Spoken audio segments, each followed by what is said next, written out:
Let's Go Green, sponsored by EirGrid, managing and operating Ireland's electricity grid for a cleaner energy future. Check out airgrid.ie for more.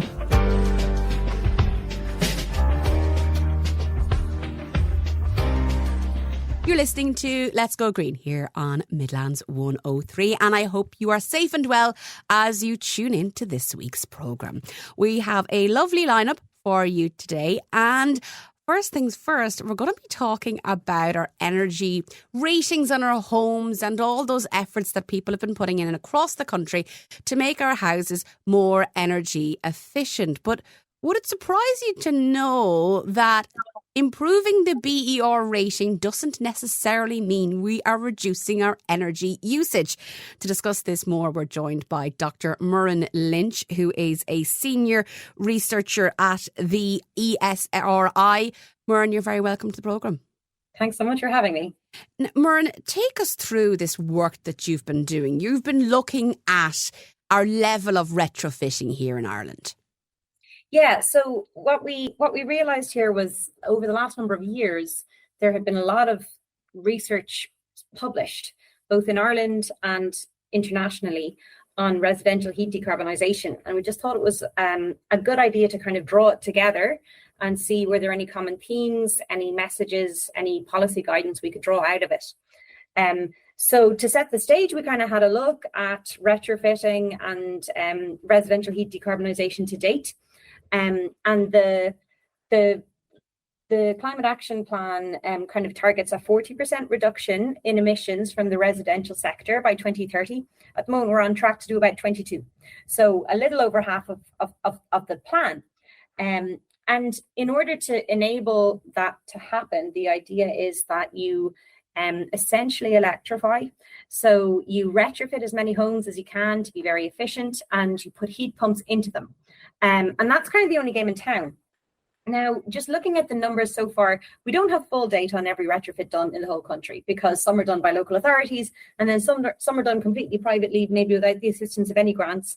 But what we do know is that from the kind of retrofits that the SAAI supports, we're about 11-12% of the way toward the 2030 numbers that we'd want to be doing.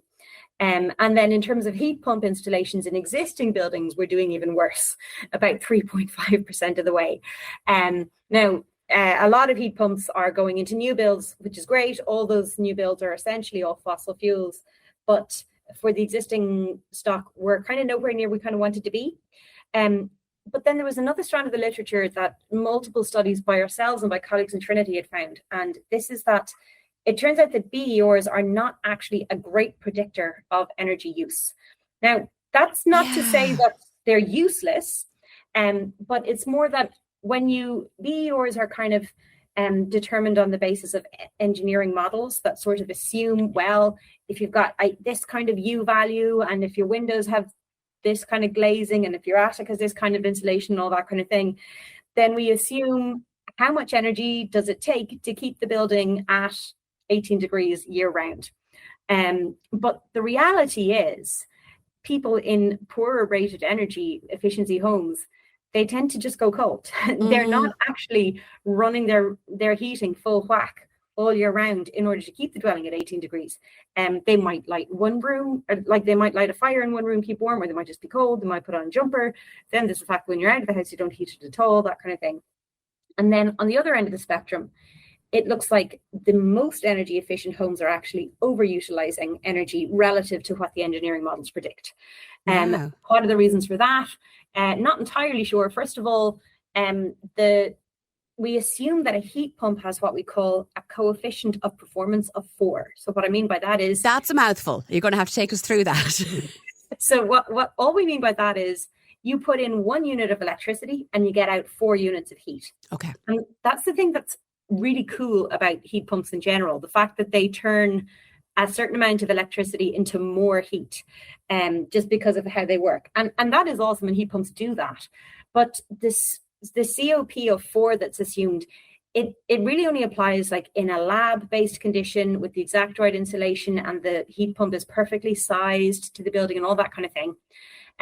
So it's likely that the COPs that are actually performing in people's houses and people's heat pumps is more like 3 or maybe even closer to 2. So that could be one thing that means that the most efficient homes with a heat pump aren't doing as well as we thought they would be. And then other things is... So that's, Muireann, because the information that we have, we're going off lab-based data, not necessarily research on efficiency within houses that have had these pumps installed. Exactly. And that's a huge missing piece here.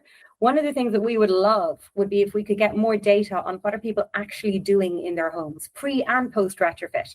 So, you know, like if we could put sensors in, if we could see what appliances are on and when, if we could tell when are the windows open, or, you know, myself, our back door is open pretty much all summer long. We've got 4 kids running in and out, and that means that the heat's going out. Now, in the summer, it's not so much of an issue, but those are things that an engineering model won't take into account.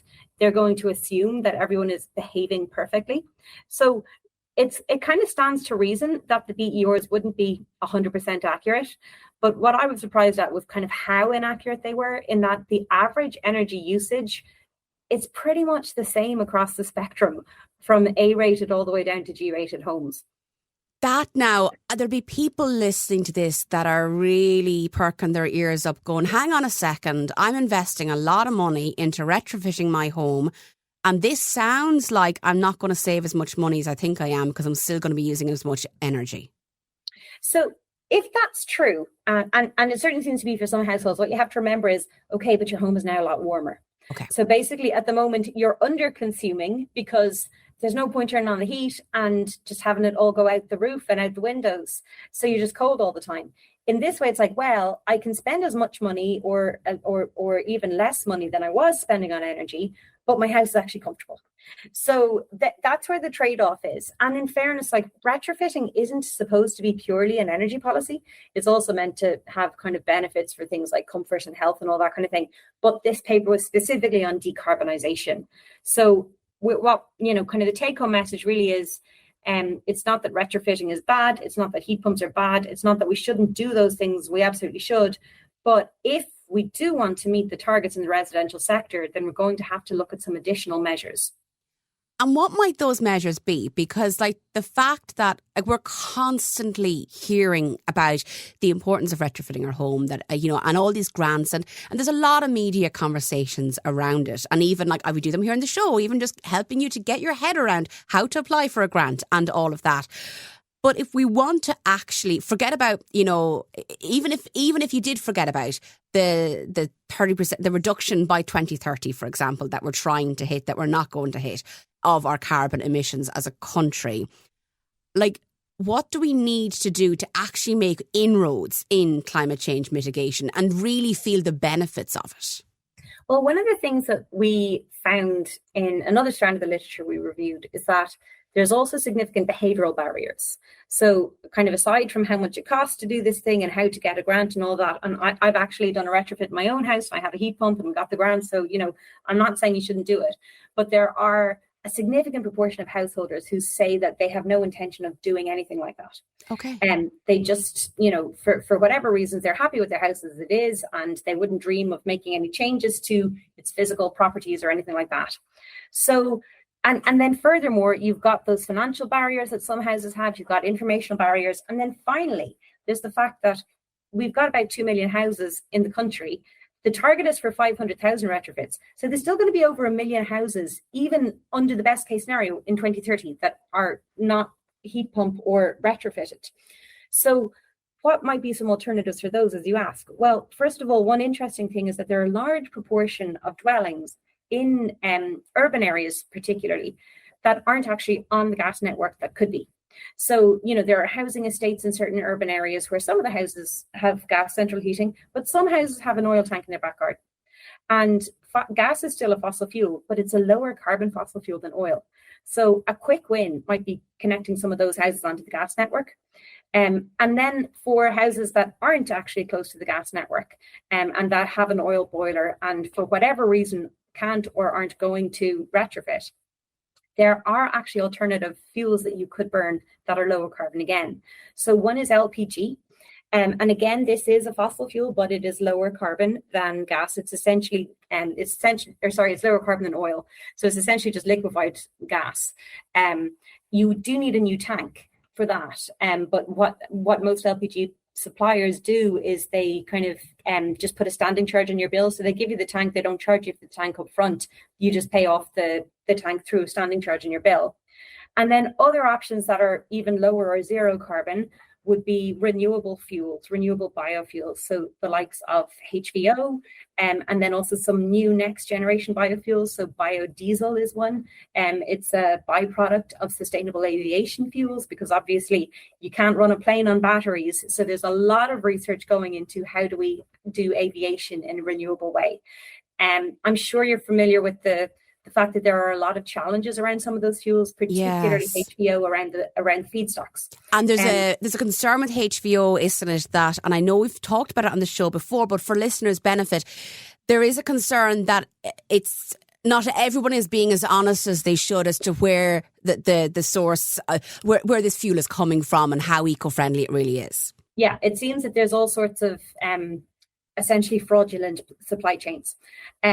So one thing that there are some kind of voluntary certification schemes that you can sort of opt into that certify that the HVO is actually sustainable. The European Commission is working on a new scheme that won't be voluntary and that will have proper tracing and robustness in place. So I see.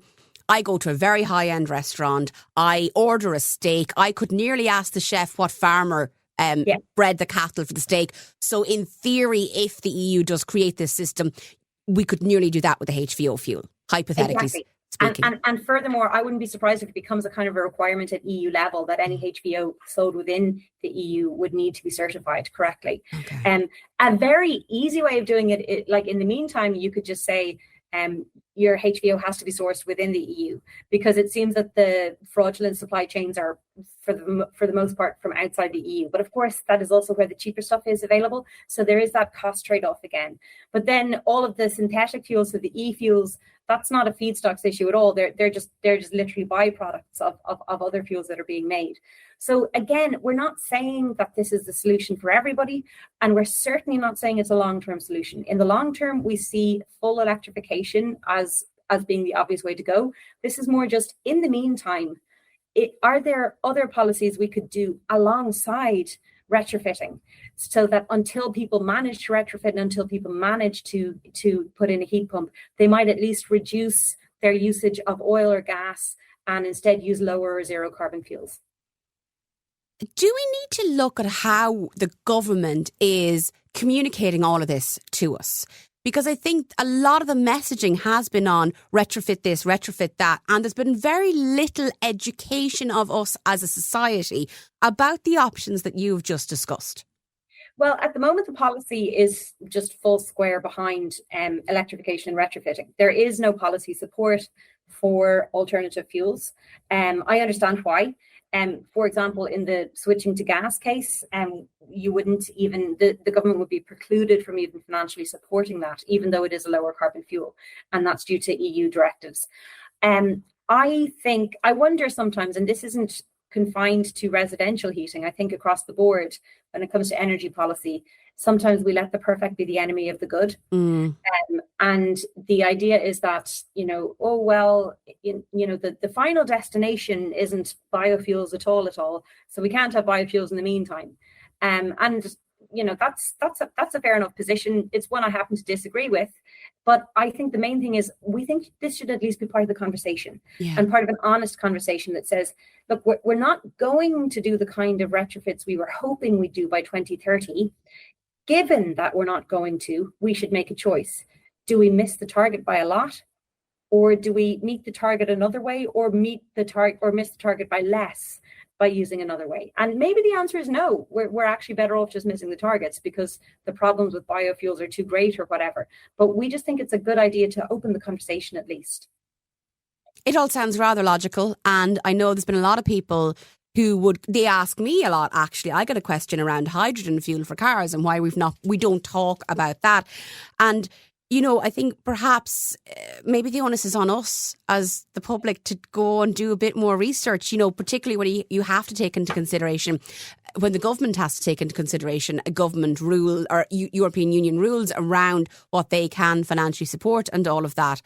But based on the research that you've done on this decarbonisation as a whole for your most recent report, and given that a lot of attention and focus, and there'll be a lot of householders listening to this, and I put a lot of money behind getting my BER rating up, but like I'm still struggling. The cost of living crisis is really hitting hard. You've got the war at the moment affecting fuels. I would be concerned that people listening to this would feel a bit hopeless and helpless around the situation, or even like, I spent 60,000 on my retrofit last year. Is this lady telling me I shouldn't have done that?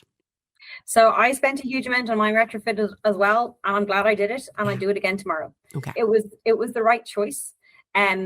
Just because something isn't as good as we thought it would be doesn't mean that it's not the right thing to do. And if anything, the fact that retrofitting is so good, it's more the fact that we're behind on the retrofitting we're doing. It's not that we shouldn't have done retrofitting in the past or shouldn't continue to do it.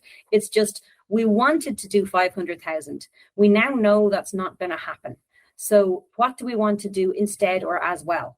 It's not to say that the ones that we have done or the ones we will do are bad. It's just we're not doing enough. Well, on that note, Dr. Muireann Lynch, Senior Researcher at the ESRI, thank you very much for joining us on this week's Let's Go Green. We will be back after the break, so please do stay tuned. Let's Go Green, sponsored by EirGrid, managing and operating Ireland's electricity grid for a cleaner energy future. Check out airgrid.ie for more. You're listening to Let's Go Green here on Midlands 103. I hope you are enjoying our show so far this week. Well, have you heard of the Food Academy?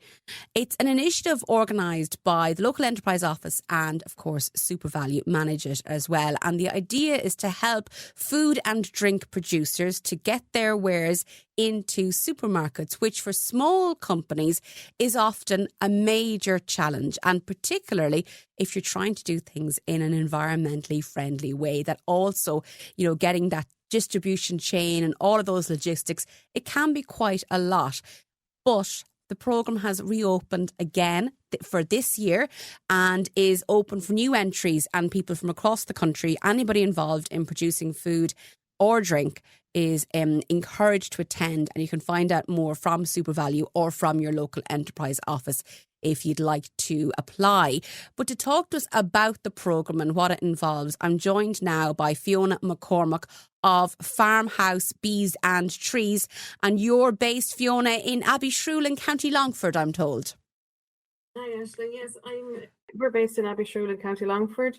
We're beekeeping a little over 6 years now at this stage, and we started our business in May 2022, and then we decided we needed to expand a little bit and go into shops. So we were recommended with the local enterprise office in Longford to give the Food Academy a try. So we did the Food Starter programme first, and then we applied for the Food Academy, which I think I started in September of 2024. And then we launched in 4 SuperValus in May of 2025. So bring me back. What got you into beekeeping to begin with? Because it's not, do you know what, when people are looking for hobbies or that, or getting involved in new things, it's possibly not the first thing you might think of. Well, both myself and Pat have a background in horticulture, so we would have always grown our own veg and fruit and the whole lot. We had talked about keeping bees for years. Pat actually did beekeeping as part of his diploma in horticulture as well. So it was kind of something that was on the list, but never quite got there. And then we just happened to get a phone call from my aunt one day. She had been keeping bees for about 10 years or so. And she just said, I'm getting out of them. She says, do you want a hive? So we started with 1 hive. We thought it was going to be a hobby. So 1 hive turned into 5 hives, and 5 hives turned into more hives. And we went into this winter now with about 130 hives. Oh, wow. Yeah, beekeeping is a very, very addictive hobby altogether. Wow, that is some level of growth. So what constitutes a hive for people who aren't at all familiar with beekeeping? Well, so in the hive, so the brood box is where the bees live, basically. It's the chamber at the bottom. That's where the queen will lay her eggs, and the worker bees are there to mind her and the whole lot. So in the wintertime now at the minute, well, in the rain today, they're all huddled up nicely, eating their food and the whole lot nice and warm. In the summertime then, when the weather is much better and they're able to get out and forage, the bees are constantly working. But at that stage, you would put on supers. So the supers are where they'd store the honey, and the bee will keep producing eggs in the bottom box, in the brood box. And she'll keep rearing new or young bees to replace the old bees as they go, to keep the honey production going. So they'll be gathering pollen and nectar then to feed the young bees and to store as honey as well. So, and they are absolutely vital for food production as well, you know, and that pollination piece, it's so important for us, isn't it? Yeah, no, it's really important to us. And the big part of the bees for us as well is we're keeping the Apis mellifera bee, which is the native Irish honeybee, or the dark European bee, which used to be native for the whole of Europe and has been kind of not quite wiped out, but almost there. And they are trying to bring in a protection against it in Ireland to stop the importation of other bees, so we can protect our native bee as well, because there is only one native honeybee to Ireland. So it is important to try and protect that as well. So talk to me about the workload, because like you started off with one, thought it was a hobby, and now it's this business, thriving business. What's involved exactly in keeping bees? There's lots of work now. Kind of from March onwards, we will, or probably mid-March on, if the weather improves a little bit, we will be going in to check the bees to make sure they're good for stores and everything like that. And then kind of from April onwards, we're going in kind of every week to make sure to check on swarming and things like that, to make sure they have enough space, all of that as well. And then kind of May, hopefully, if it's a good spring, we'll be taking off the spring honey. Again, you would leave a lot of it there because there can be a gap in the flowers, so that you would need to leave food with them as well. End of July, you would hopefully be taking off summer honey. August, if we're lucky, we get a little bit of heather honey as well here in the bog in Abbeyshrew. And then September, October is kind of when the ivy flower starts around us. And it's a really good one for the bees use that for their stores for the winter. And it's a really good one for us as well for the winter.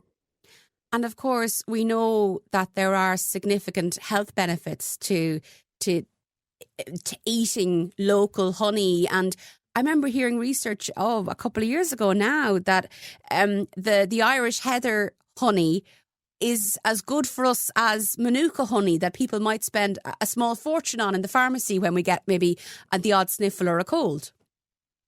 Yeah, the Irish heather honey, this was studies done, I think it was Trinity and DCU, to compare the Manuka honey to the Irish heather honey as well. And there's been a lot of studies done on the ivy honey as well, which have a lot of health benefits as well. So it's all honey is very good, but they all have different flavors and different benefits as well.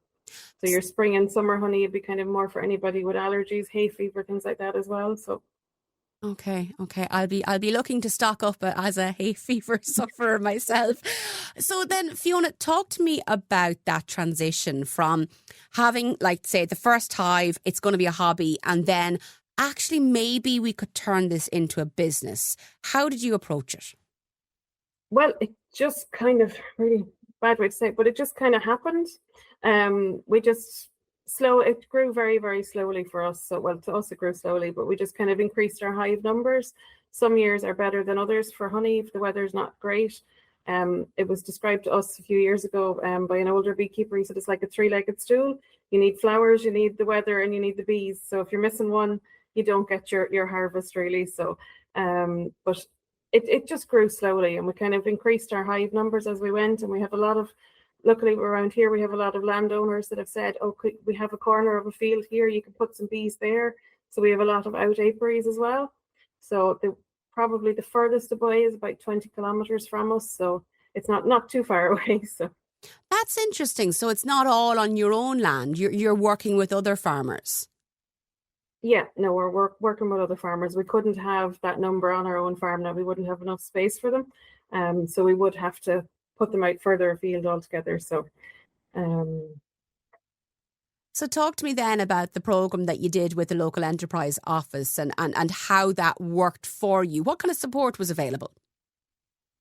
With the local enterprise office, we started with the food starter programme, which was kind of more so different guidelines on how to do things and food safety and all that. It was in kind of smaller detail. When we started then the Food Academy properly, it was you went into a lot more detail for your HACCP plans to make sure your labelling was right, your shelf life testing. There was a lot more in-depth stuff for when doing the Food Academy, but always very helpful advice, and there was always somebody at the end of the phone. If there was an issue, even now that we've launched in stores, there's still somebody there at the end of the phone as well, if we were to have an issue in any store or anything like that. So it's great to have the support behind you as well. And you were saying before we came on air that you're in 4-star stores. You launched in 4 shops, and you've maintained that. So talk to me why that works for you as a business. That works for us as a business, as we're a small business, so I look after the logistics of it all. So it's easier for me to maintain. The 4 shops we have are very local to us. There's 3 in Longford Town, Lanesborough and Ballymahon, and then we have Monksland Athlone as well. So they work for us because I have other shops that are not too far away that I can link in with on my delivery routes as well, which is a much better way to go about it. So the reason I ask you that is because I think sometimes when people are, say, small food producers and they're trying to do something in a sustainable way, they might maybe avoid applying for something like this because they might have the impression that, oh, sure, I'd have to have this big, massive operation, and that's not the kind of business I want to run, or that's just not feasible for me. Yeah, well, no, with SuperValu now, you're very lucky. You can actually say to them, if you only want to go into one store that's local to you, you can choose that one store that's local, and that's it. They'll work with you. You can either, like, if we were bigger, we could go to more stores if we were willing to do that. At the moment, it just works for us with the 4 stores we have, and we are in another, I think 12 independent stores as well. So it kind of links in with those ones when I'm doing the deliveries. So it's You must have good fun driving up and down the highways and byways of the North Midlands doing all your deliveries. And so do you have like a bottling operation yourselves that you make it all work? Yeah, we were lucky enough now to upgrade our bottling unit there, I think it was last year, which made a huge difference now to me on time wise as well. I was bottling everything by hand, so we were able to oh wow, yeah. I can I can only imagine, because like, honey doesn't appear, as someone who enjoys it, I don't imagine it's the easiest of materials to work with when you're bottling it. When you make a mistake, now we made a few mistakes when we got the new machine, and we had many spillages on the ground, and many mistakes were made in the learning process. But no, it saved so much time, where I would literally be hours in the honey room jarring up the honey. I could have it done now in 2 hours, and that's it. It's all done and ready to go. I just have to label it then, and that's it.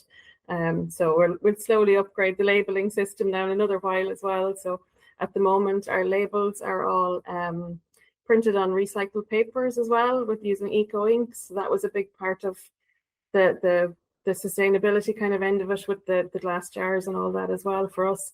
So they're actually printed in the factory in Burr, it's an eco factory as well. So they're really, really, really good now.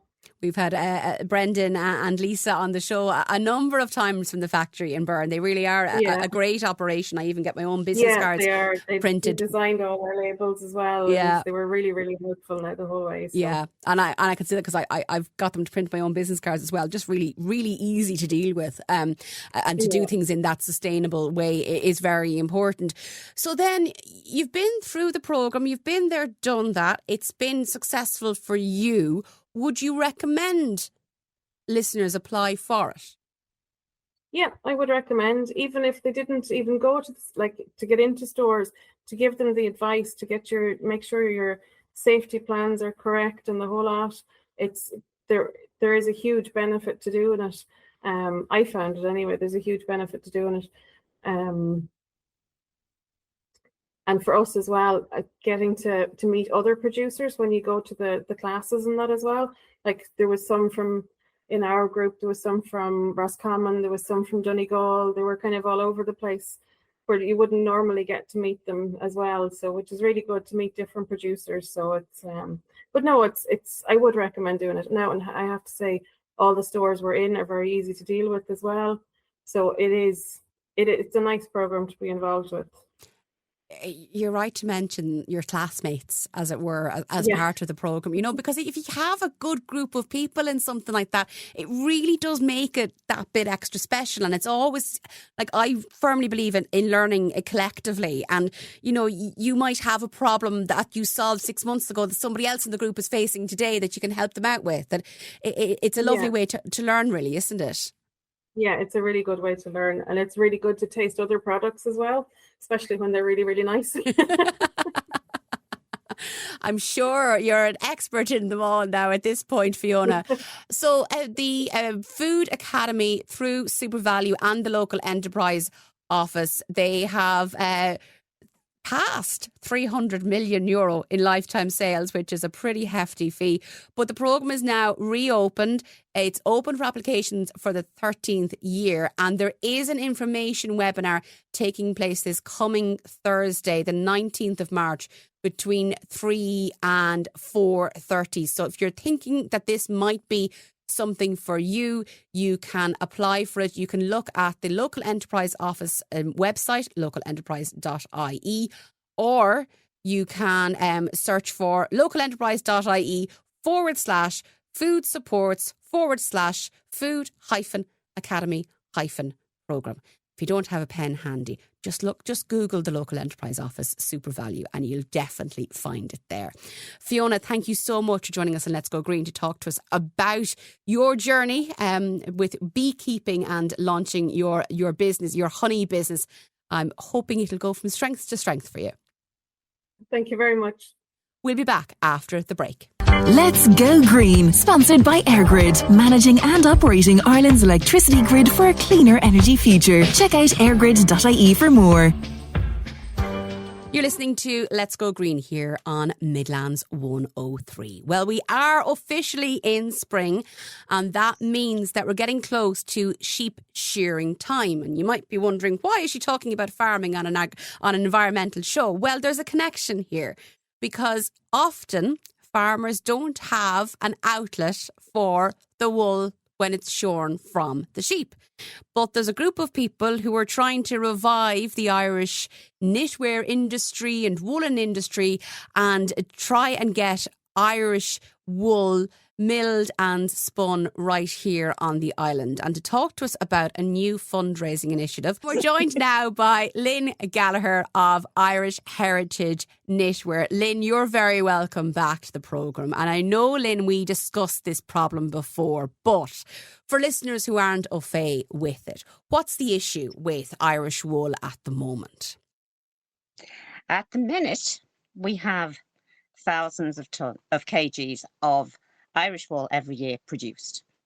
And we don't have any kind of capacity in this country to turn it from fleece into yarn that can be knitted, spun into blankets, carpets, anything. It all goes to China. So what we are trying to do is to remedy that and set up a small micro mill. And we have to say that sheep have to be shorn for their own health, that it is a relief for them for this weight to be lifted off them, and it prevents infections from mites and all of that. And it is a shame that it all gets exported out of this country to be milled and spun elsewhere. So what are you trying to do in your collective, in Irish Heritage Knitwear? Basically, we are supporting the lovely Katerina from Ulster Island, who already produces processed wool. Now, she produces it from fleece. It's skirted, which is all the dirty stuff at the sides that we don't use. That's taken away and used for mulch. It's then washed, and then it's picked apart by these crazy machines that look like torture instruments. And then it's carded up into spinnable bats. So it looks kind of like the inside of a duvet cover. that Okay. kind of fluffy. So what we need is to be able to take it from that stage through to a finished yarn so that we can use it for knitting, felting, carpet making, blankets, weaving, anything that is going to be of use in the garment industry. At present, it goes to China.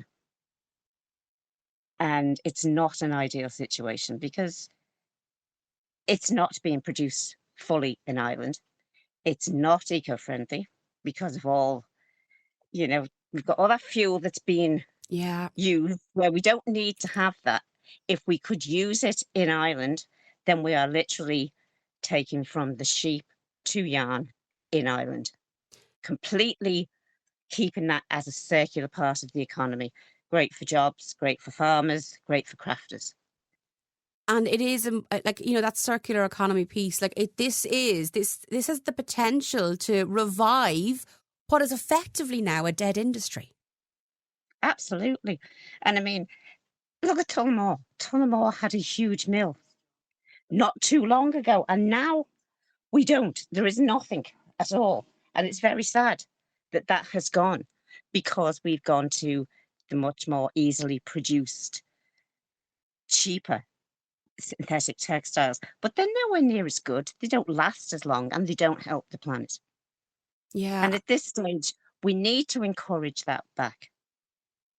We talk a lot about, encouraging, and we do it here on the show. We encourage people to maybe shop secondhand and to be creative and shop our own wardrobes before we go out and about and buy something new. But it is actually quite difficult to get clothing that's warm as well at the moment because, like you say, it's not being made to the same quality anymore.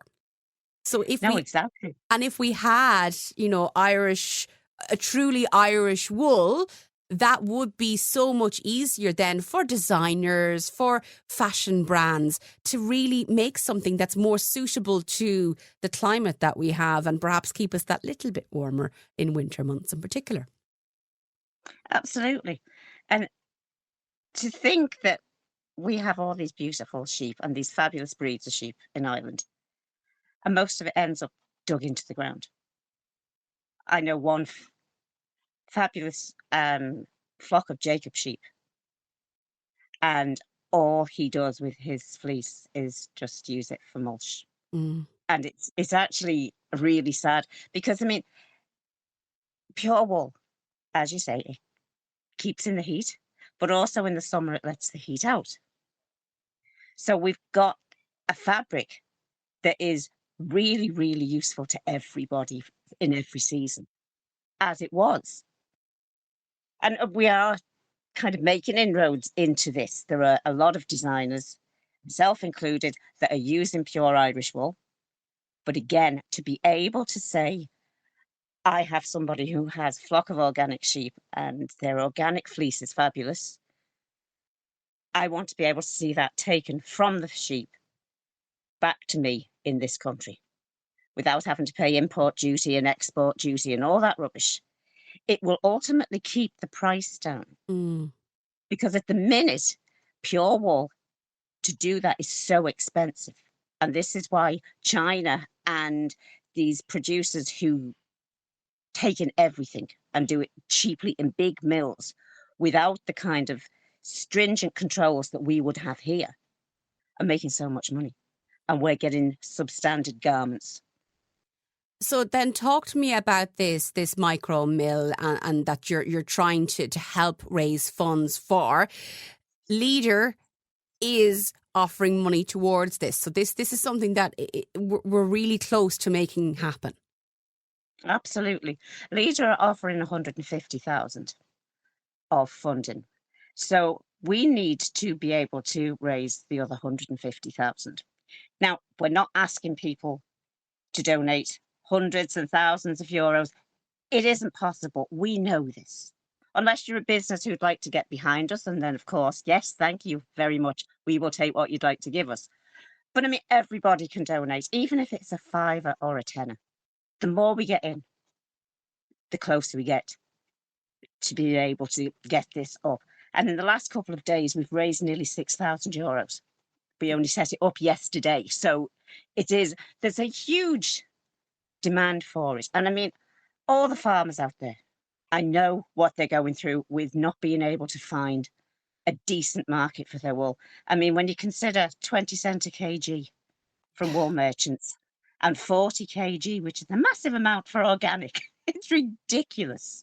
You can understand why they'd rather not spend the transport costs and take it to the wool merchants. We need to be able to say, this is worth it. And this is something we need to use. And the hope would be that this micro mill, if proven as a case study, then it could be replicated elsewhere across Ireland. Absolutely. The more mills we get, the better. Okay. Because it really is. There's a huge demand. We know there's a huge demand. And at present, the wool that's being used for traditional errands is actually coming in from New Zealand. So it'd be nice to be able to see Irish wool making Irish garments. So you've made your case very well there, Lynne. How can our listeners here on Let's Go Green support this effort to get a micro mill up and running with a spinning operation? Right. Well, if you go to Irish Heritage Knitwear on Facebook, we have the link up to be able to donate. I've sent the link to you too, Aisling, so you might kindly put it up on the page. And anybody who's interested, please just get in touch with us. You can find me on Facebook. You can find me on the website, irishheritagenetwear.com, and we'll put you in the right direction. And if you've any questions either, please give us a shout. There will be people down in Tralee on the 28th for European Wool Day who will be able to answer questions about the mill as well. So there's a lot of information going to be out there. Fantastic. But please don't hesitate to give us a shout. And I'll be sure to include the link to it in our social posts that we publish here in the station and on my own LinkedIn. So if you're not following me, connect with me on LinkedIn. I'm at Aisling O'Rourke CC. Well, Lynne, it's always a pleasure to speak to you here on the show. And I do hope that we can play a small part in getting this micro mill, its spinning department of this new enterprise. Thank you so much for joining us. Lynne Gallagher there of Irish Heritage Knitwear. We'll be back after the break. Let's Go Green, sponsored by EirGrid, managing and operating Ireland's electricity grid for a cleaner energy future. Check out airgrid.ie for more. 3, 2 and 1. You're listening to Let's Go Green here on Midlands 103. Well, tomorrow is, of course, St. Patrick's Day, and if you are perhaps prepping somebody for participating in the parade, or you just want to go along for the crack yourself, there are several taking place across the Midlands, and a particular shout out to a man by the name of Bertie McMahon in Clara in County Offaly, who this year will celebrate his 50th year organising, with the help of a committee, I'm sure, but 50 years driving the St. Patrick's Day parade, and Grand Marshal there, Mr. Claffey, at the young age of 103, will be the Grand Marshal for the day. Of course, as President Catherine Connolly has reminded us in her inaugural St. Patrick's Day address, 70 million people across the globe will celebrate St. Patrick's Day, and it is a celebration of Irish culture, but of course it's become an inclusive global celebration. And I know in the Midlands in particular, for families with additional needs, perhaps for people who might find all the noise and the chaos of a St. Patrick's Day festival, there will be quiet zones in many of our towns, particularly sensory-friendly zones for St. Patrick's Day parade goers as well. And I know that's a new and inclusive addition to many of the celebrations around the country and, of course, across the Midlands tomorrow. So I thought I'd save you a bit of effort tonight because, of course, what you wear tomorrow must be green and appropriate, but also must be appropriate for the weather. So according to Met Éireann, Temperatures tomorrow will be relatively mild for it is March, okay? So relatively mild with temperatures of 10 to 14 degrees, but there will be winds. It'll be fresh to strong south to southwest winds easing towards the evening. So it's looking like a blustery day for St. Patrick's Day. There's a chance of a few showers following it wind to the west, and they're expected in the afternoon in particular. So if you're one of the parades that happens in the afternoon, perhaps a raincoat might be a wise addition to the packing list. It'll be, look, the day is looking like it's going to start dry, and then there will be patchy outbreaks of rain and drizzle. And any St. Patrick's Day that I can remember, at least, I'm struggling to remember an entirely dry St. Patrick's Day, but perhaps one of you can correct me. There's always something weather related, so make sure to pack up warm, wear something to keep you dry for the day, and you know, a few granola bars or sandwiches, because there's an awful lot of standing around, and you have to get in early, don't you, so that you get the good spots, so that you can spot, you know, Little Miss or the young master in their parade. There's a young lady in my life who will be in the Tullamore Rugby Club selection as they are marching, and for her it'll be her first St. Patrick's Day parade to actually participate, which is very cool. So best of luck, Ava. But I hope that everybody enjoys it. It's always a great family day out, and I do hope that the rain, well, stays away until the celebrations are over. We can all keep our fingers crossed for that. I hope that you enjoyed this week's episode of Let's Go Green. Thank you for listening. Thank you to everybody who contributes to the show in each and every week. And thank you to the listeners who email in and ask me to feature particular items on the show. My inbox is always open. As I say, sometimes I can be slow to reply, but I do actually read them. So hello@thecommunicationscoach.ie is my direct email. And of course, you can go on to midlands103.com to find out how to contact me through Midlands 103. If you missed a part of today's show, or indeed any episode of Let's Go Green, don't forget we are available as a podcast on Apple, Spotify and Midlands103.com. Just search for Let's Go Green with Aisling O'Rourke.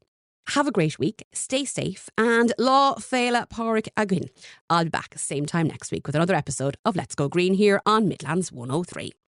Let's Go Green, sponsored by EirGrid, managing and operating Ireland's electricity grid for a cleaner energy future. Check out airgrid.ie for more.